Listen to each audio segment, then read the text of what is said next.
I'm here to thank all of you and to thank all the staff, because this is a story about my aunt who we would not have met if it wasn't for your care. I'll give you a little background on her story. My aunt was born in 1990. In 1925, she contracted meningitis and her intellectual abilities stopped at that point. The family took care of her as best they can. We were farm workers in the Fowler area, going through the Great Depression. And then World War II came, and the Japanese Americans were interned. And the question my family faced was, what do we do with this daughter who had a disability? So they gave her up to be a ward of the state, as they called it back then.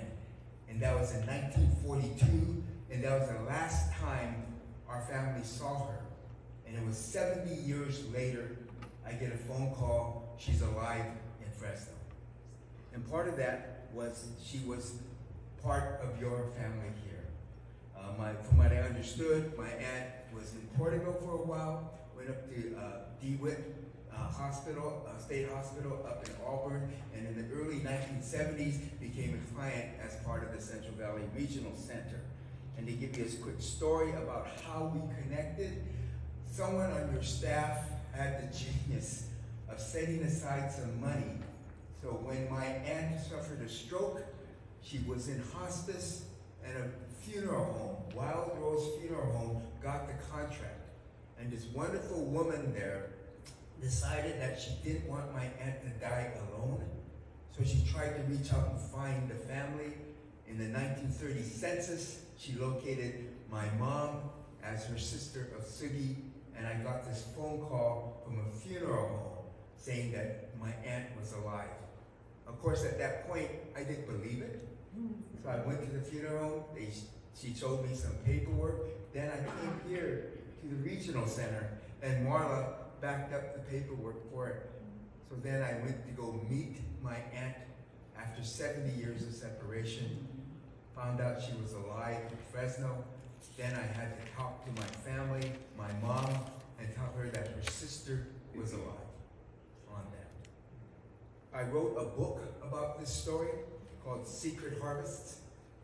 It's been very well received. And in this, I outlined these chapters of her life and the care that she had. And there's a section in here that I'd like to share with you tonight. My Aunt Shizuko lives almost to her 94th birthday. She's the oldest client in the system at the Central Valley Regional Center, whose mission is to help individuals with developmental disabilities to reach their goals. She spent over 70 years institutionalized. The commitment to take care of her was fulfilled. After decades of care, the original vow she was passed along, and the pledge was amazingly received, and Shizuko survived to tell her story on her own terms. And it's because all of you in this room were played a part of this story, and that's what I'm here to thank you. Thank you, my family, because this would have been a family secret we would have never known except for all of your care. And I have a little broadside that I made for you, and I'll read it briefly, and it's called Caregivers. Shizuko knows them well. They take care of her disability. They love her, and she accepts their love. They work behind the scenes. They are unpaid and undervalued for the care they give. They are often like Shizuko, children of immigrants, people of color, from low-income households, acts of kindness, compassion in daily life.